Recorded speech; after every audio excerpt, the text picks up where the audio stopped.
Eric m'a présenté, m'a téléphoné, me téléphone de temps à autre. C'est toujours avec un immense plaisir, mais cette fois-ci, c'était pour me proposer un sujet qui, a priori, ne me convenait pas trop. Alors, après cette proposition, il a eu droit à un long blanc. Et je lui dis, mais tu sais, Eric, ouais, c'est pas mon topo de prédilection. Et tu sais ce que j'en pense? Il m'a dit, oui, je sais, c'est pour ça qu'on te le propose. Alors, je ne vais pas vous faire l'affront de vous parler d'état bloc parce que vous avez eu d'excellents moniteurs au cours des 48 heures qui viennent de se passer. Tout au plus, sur cette image, je voulais vous montrer ceci. Vous avez un foramen. On a presque l'impression de voir un petit vermicelle antérieur. Vous entendez? Voilà. Il faut vraiment l'avoir sur le bout du nez. Voilà. Et vous voyez ici la racine qui va courir à la face intérieure de votre QL pour aller se disposer entre vos couches musculaires ici, l'oblique externe, interne, et ici vous avez le plan du tab bloc. Je ne vais pas vous parler des blocs des grands droits, parce que là aussi, vous avez eu d'excellents moniteurs pendant les 48 heures qui ont précédé. Et puis, on commence en général ces exposés avec les préambules et les conflits d'intérêts. Il m'arrive très régulièrement, chaque jour, chaque semaine, de faire de ces blocs, ces plain blocs, mais mes prédilections vont vers ces blocs-là, qui représentent la quintessence de notre art, tant la précision que l'on a est devenue tout à fait exceptionnelle.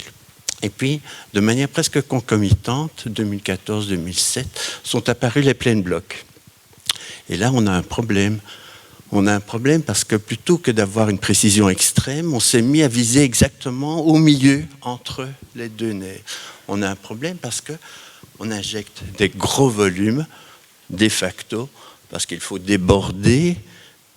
Vu qu'on ne vise plus le nerf, il faut atteindre le nerf. On essaie d'en avoir 2, on essaie d'en atteindre 4 en utilisant des volumes encore plus importants. Et c'est comme ça que sont apparus les PEC blocs, les PEC 1, les PEC 2.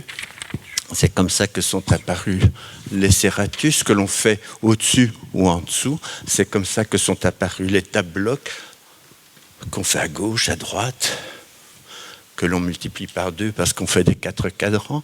C'est comme ça que sont apparus les QL 1, 2, 3, 4, vu qu'il y a même un QL intramusculaire, qu'on multiplie par 2, vu qu'on fait des top QL, ça veut dire des abords beaucoup plus céphaliques de ces QL.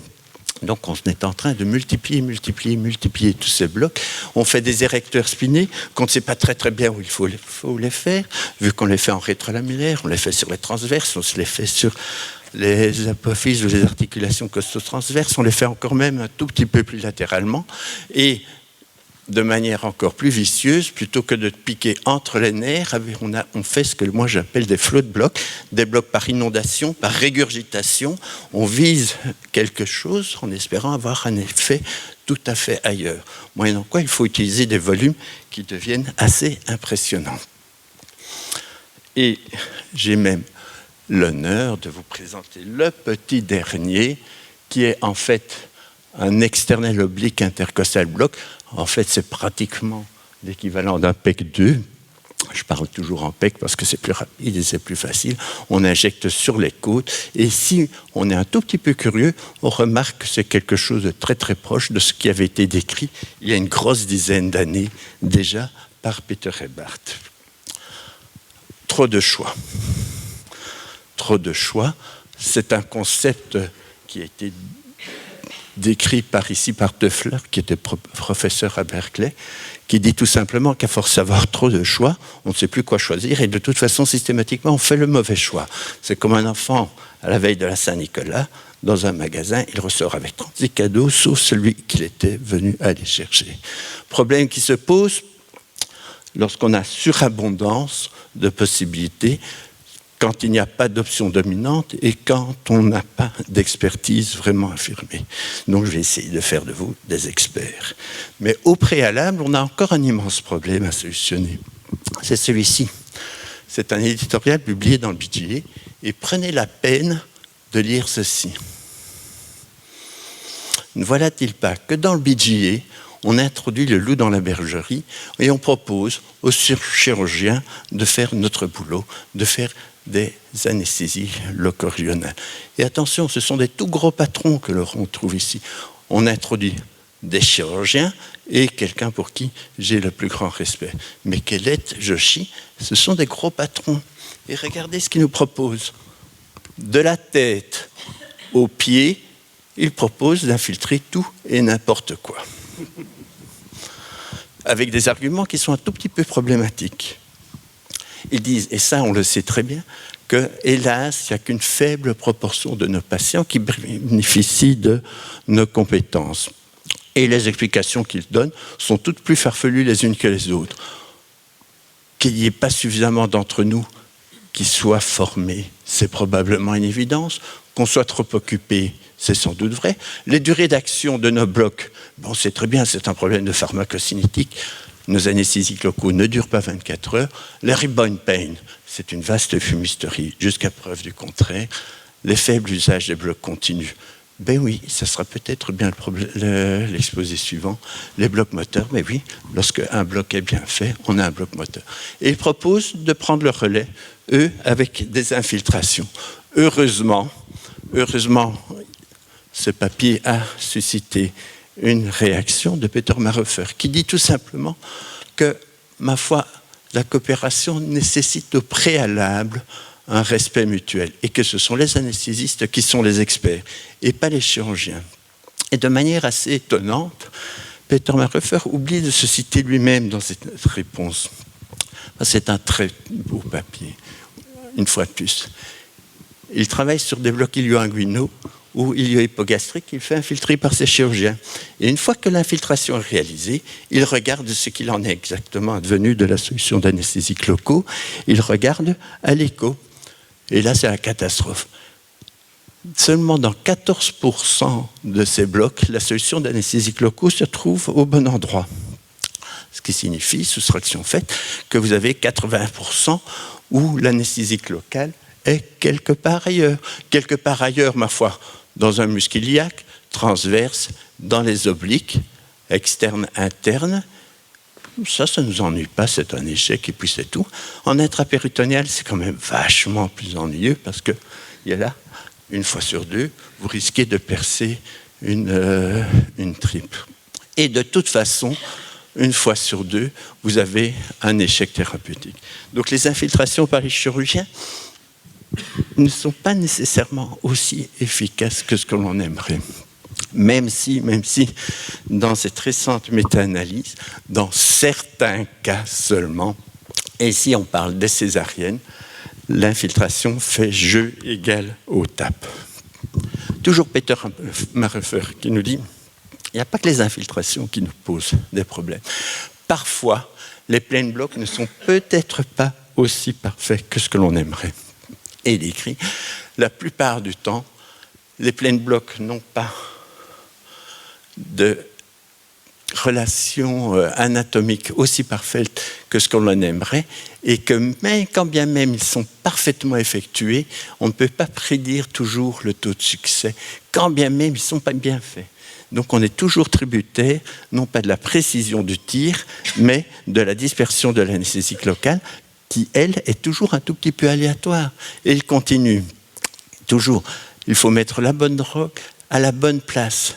Et là, c'est quelque chose d'extrêmement important. Et vous verrez pourquoi. Il écrit toujours aussi, il faut cesser de jouer au Vogelpick. Il écrit encore, et ce sont des choses fondamentales. Nos patientes attendent des analgésies post-opératoires parfaites de nous. Je vous disais, on est toujours tributaire de la diffusion. Vous avez, ou certains d'entre vous, ont déjà vu cette photo qui nous vient de Rennes, des dissections parfaites. Quand on connaît l'anesthésiste qui les a faites, on sait qu'on a affaire au meilleur d'entre nous. Regardez, c'est un PEC 2, donc un pectoceratus. Vous avez ici du bleu partout, de haut en bas. Vous avez ici l'intercostobrachial, classiquement une branche de T2, T3, T4, T4. Il n'y a pas de bleu de méthylène. Si c'est pour un sein, c'est un échec. vous avez T3, un 5, je vous rappelle, il faut un T3, 4, 5 au minimum. Avec ces 3 racines, vous couvrez 95% de la surface. Vous n'avez même pas le T4. Donc, vous êtes tributaire de la disposition de votre solution d'anesthésique locaux. Alors, j'ai dit que j'allais essayer de faire vous des experts. J'ai dit que j'allais essayer de faire en sorte que vous puissiez décider. Et il se fait que par chance, regardez, il n'est pas encore sorti, vient d'être publié ce papier. Efficacité, sécurité des blocs, donc non-neuraxial analgésiques, pour des midline laparotomies. Midline laparotomie. Je vais vous dire tout de suite pourquoi je l'ai écrit en grand. 6000 papiers, ils en sélectionnent seulement 700, 4000 patients. Les critères sont très sévères. C'est à 24 heures, c'est des VAS de 11 points et une épargne de 10 mg. 10 mg de morphine, tout à l'heure, il semblait dire que ce n'était pas nécessairement exceptionnel. Ce n'est pas si mal que ça, 10 mg de morphine, sachant que les patients reçoivent 1-2 bolus, qu'ils ont un peu mal pendant la demi-heure qui précède, ils ont un peu mal pendant les 20 minutes qui suivent. Donc on a à chaque bolus, à chaque épargne, nous avons peut-être une grosse demi-heure au minimum, même peut-être un peu plus d'inconfort, x 10, ça devient important. Et surtout, cela signe un réel bénéfice en temps de confort. La conclusion, les blocs continus des grands droits et d'étapes. Ouh là là, ils auraient oublié beaucoup de choses. Et regardez, et j'ai mis pourquoi j'adorais ceci et pourquoi j'ai écrit ceci. On en a, ou du moins moi, j'en ai un tout petit peu assez de lire des études de non-infériorité de comparant 2 blocs qui sont excessivement proches l'un de l'autre, et tout ça pour une exérèse de névus. Ici, on a de la vraie chirurgie. On a un vrai réel stress test. Et ça, c'est pour toi que je l'ai mis, c'est ça, un réel stress test. Ce sont des conditions extrêmes, plausibles, mais extrêmes. C'est une aile d'avion. Regardez ce qu'on leur fait supporter. Qui peut le plus, peut le moins. On a besoin, quand on compare des techniques, de comparer réellement 2 choses. Quand vous comparez 2 voitures, quand vous comparez une Ferrari et une 2 chevaux, vous mettez une course de côte, vous mettez le Paris-Dakar, et là, vous pourrez comparer effectivement des choses. Papier merveilleux. Je vous disais, parce que ce sont des midline laparotomies. Ici, c'est peut-être pas des grosses thoracotomies, c'est peut-être pas des frénolaparos, mais ce sont des chirurgies qui sont vraiment des vraies chirurgies. Ici, vous avez le placebo. Ici, vous avez les blocs continus. Rectus sheath, donc les droits antérieurs, l'étape et les cathéters de paroi. Ici, vous avez les single shots. La lido IV, c'est terrible, ils ont mis la lido. Vous avez le single shot en paroi, single shot en tape, single shot en rectus sheath, single shot en QLB.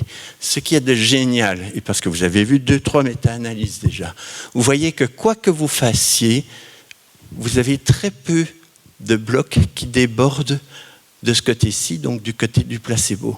Quoi que vous fassiez, à partir du moment où vous mettez un anesthésique local, il sera efficace. En soi, c'est déjà une grande nouvelle. C'est très rare que l'on ait des dispositions comme ceci. Et puis, vous voyez que l'étape et les droits, que ce soit des continuous ou des single shots, se démarquent. Ils sont ici. Autre chose de très intéressant, les wound infiltration, ici, et l'ido-IV, font pratiquement jeu égal. Moi, ça m'a amusé. Ici, vous avez les 24 heures, les consommations en opiacés. Ici, vous avez les douleurs au repos. Et on a pratiquement la même disposition, avec seulement dans 2 cas de figure des débords du côté du placebo, ici, avec les érecteurs spinés, et ici, avec les QLB. Tiens, on va y revenir tout de suite. Que dire encore? Une fois de plus, vous voyez que certains blocs se caractérisent par des intervalles de confidence extrêmement larges qui, moi, m'intéressent relativement peu. Ce qui m'intéresse quand je fais un bloc, c'est de pouvoir dire systématiquement à mon patient « ça marchera et je suis sûr de moi et je ne vais pas vous mentir ». Et une fois plus, c'est ce qui se passe avec les tapes. Vous voyez que les intervalles de confidence et du recto-sheet sont relativement étroits. Alors j'ai repris simplement quelques, parce que c'est des papiers qui sont extrêmement riches, qui sont très complexes en statistiques.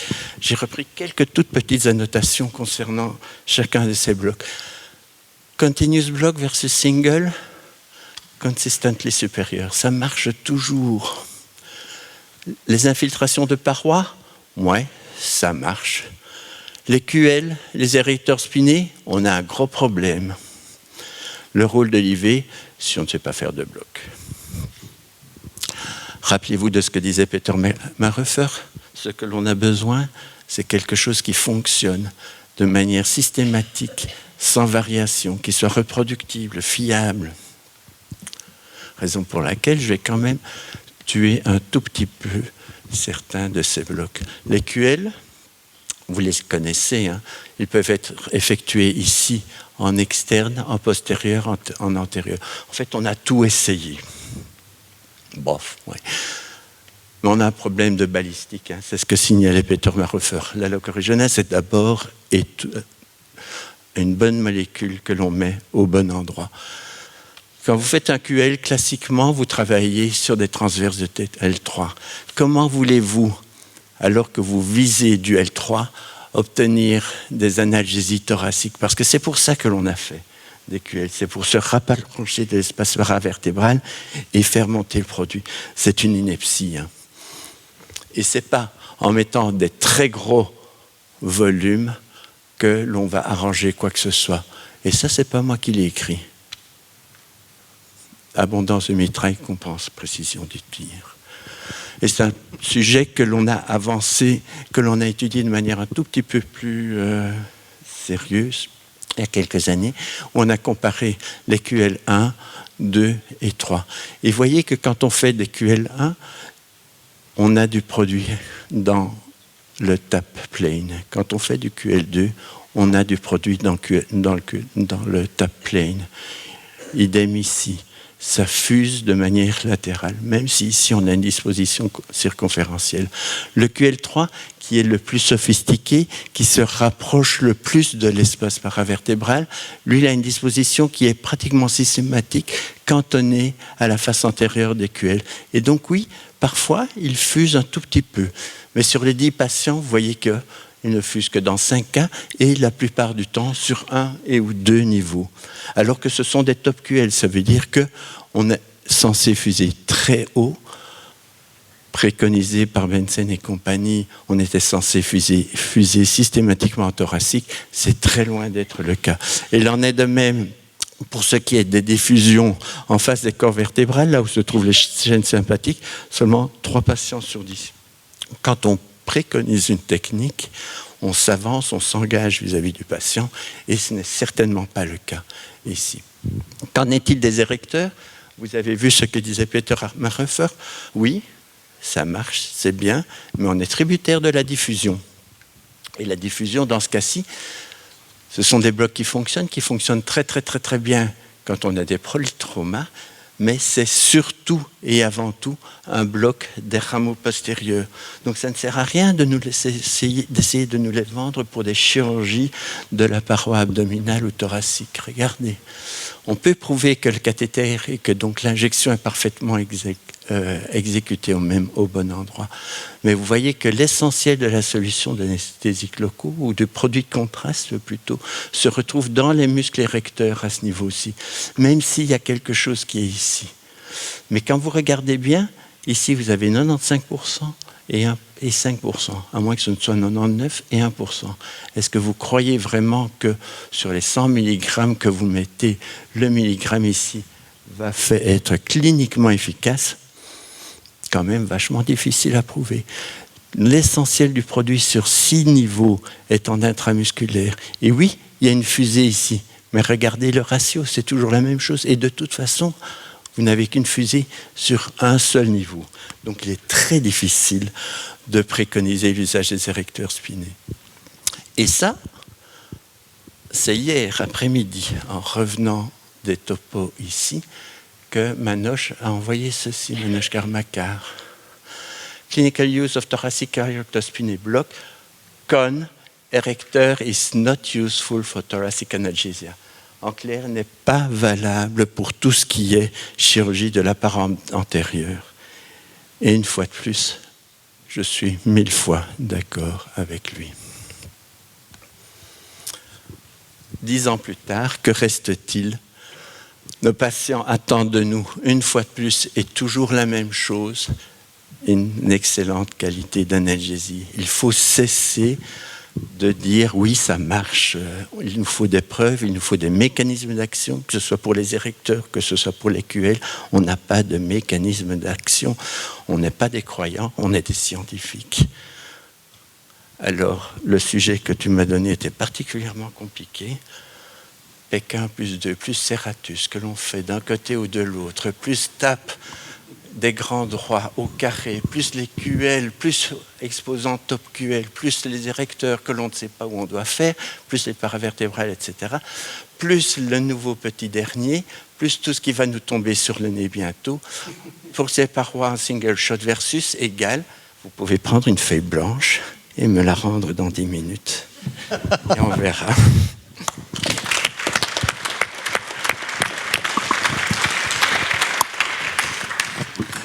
Merci pour cet excellent topo, très drôle et qui met les idées au clair.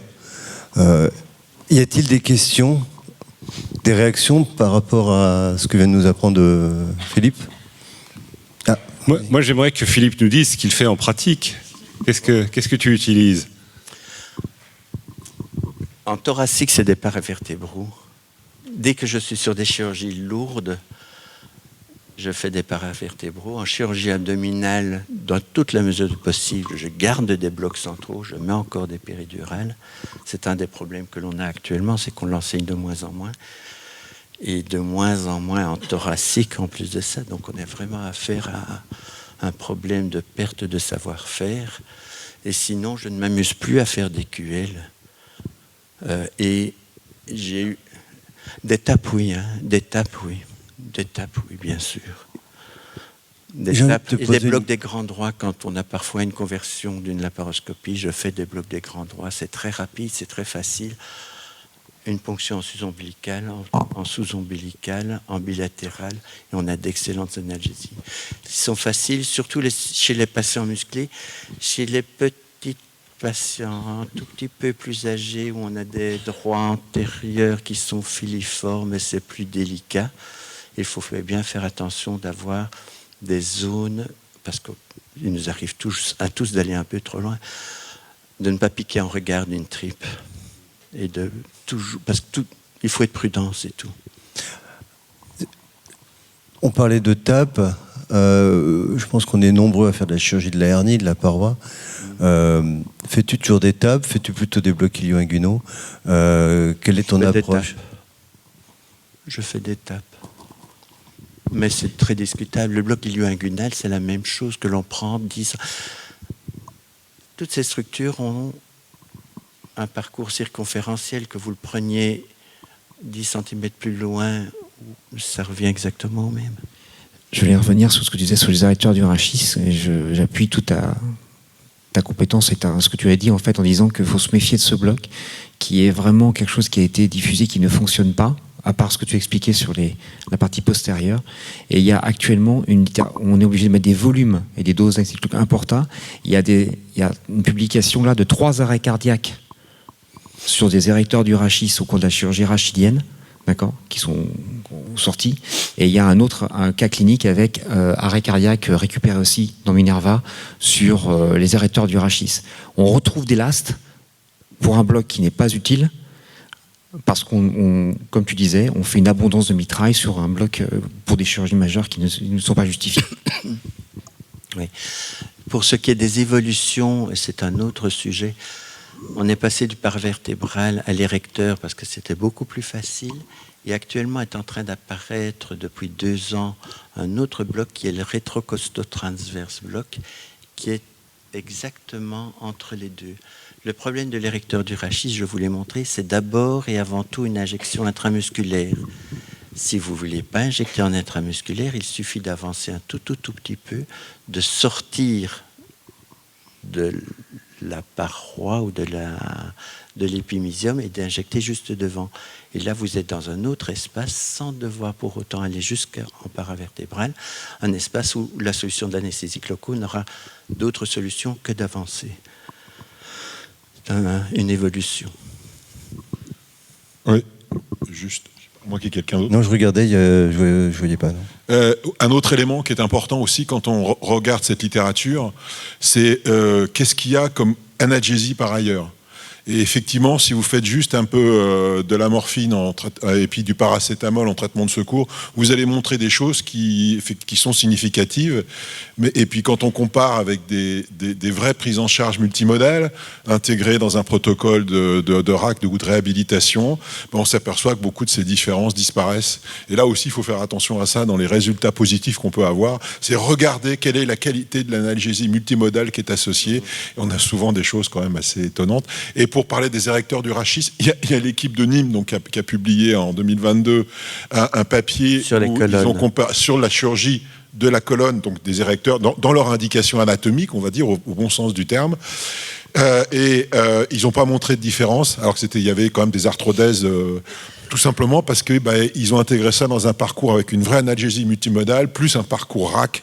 Et dans ces cas-là, même dans ce qui serait sa bonne indication, l'effet, il est très très faible.